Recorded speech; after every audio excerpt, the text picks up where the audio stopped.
Hello and welcome to The Print. I am Chitwan Vinayak and you are watching Pre-Truth.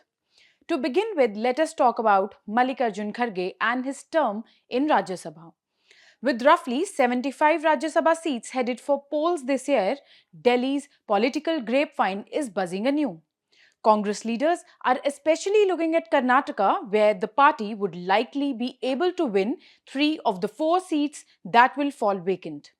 At the center of one conversation is whether Congress chief Mallikarjun Kharge, who is 83 years old, will be renominated to the upper house. Apart from heading the party, Kharge, whose Rajya Sabha term ends in June this year, is also serving as the leader of the opposition in the upper house. His son, Priyank Kharge, is a senior Karnataka minister, while his son-in-law, Radhakrishna Dudamani, is representing the Gulbarga constituency in the Lok Sabha. Parallelly, there is renewed buzz that Pawan Khera could finally make it to the upper house years after he had publicly conveyed disappointment at being overlooked for a Rajya Sabha nomination, saying that perhaps his penance wasn't enough after the party chose others.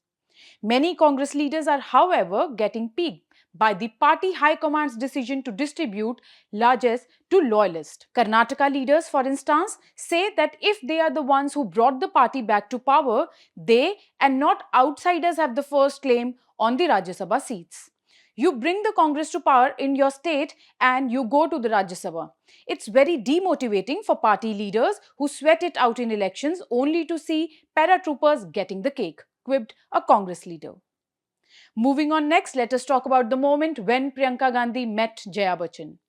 A get-together hosted by former Haryana Chief Minister Bhupinder Singh Hooda and his son, Rohtak MP Dipinder Singh Hooda, saw a large turnout Friday. Senior Congress leaders Rahul Gandhi and Priyanka Gandhi Vadra for the first time attended the annual lunch at the capital's political calendar.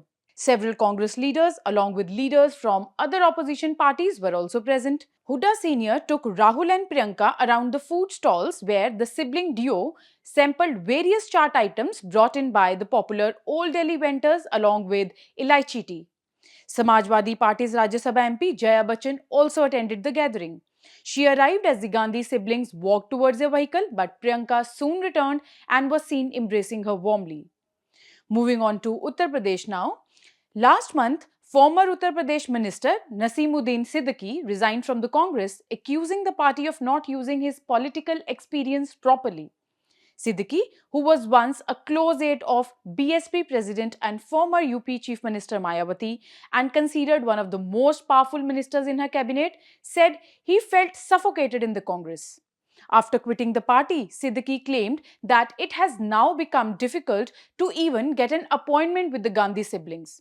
He was expecting a call from senior leader Rahul Gandhi, who had played a key role in bringing him into Congress in 2018, but no communication from the party leadership. Following his resignation, speculation grew that Siddiqui might join the Samajwadi Party or get a significant position in Chandrasekhar Azad's Azad Samaj Party. But there is still no clarity from either side. According to sources, Siddiqui is negotiating not only for himself but also for important posts for his close aides in the party he joins. Because of this bargaining, his talks with both the SP and the ASP are currently on hold. There was a time when Siddiqui was among the most powerful Muslim leaders in UP politics. Many even referred to him as Deputy Chief Minister during the BSP government's tenure, as he handled more than 20 departments at one point. However, with time, Siddiqui has apparently failed to maintain his political influence, and his move of joining the Congress did not help him politically.